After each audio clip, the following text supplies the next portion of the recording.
السلام علیکم عزیز دوستو، دیکھا جائے تو دنیا میں مختلف قسم کے لوگ ہیں۔ کوئی امیر تو کوئی غریب، کوئی اچھا تو کوئی برا، کوئی موٹا تو کوئی پتلا، کوئی گورا کوئی کالا، غرض ہر کوئی ایک ہی کشتی میں سوار ہے۔ اگر آپ باریکی سے اپنا مطالعہ کرتے ہو تو آپ پائیں گے کہ آپ کسی نہ کسی منزل پر ہو، چاہے آپ کسی بھی حال میں کیوں نہ ہو۔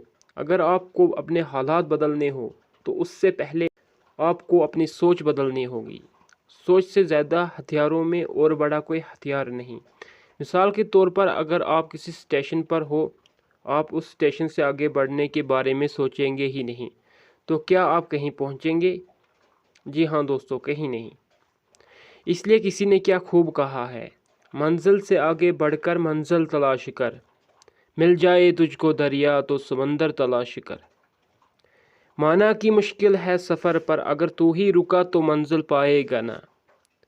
قدم قدم تو ملائے جا، رکھ حوصلہ کر فیصلہ، تجھے وقت بدلنا ہے۔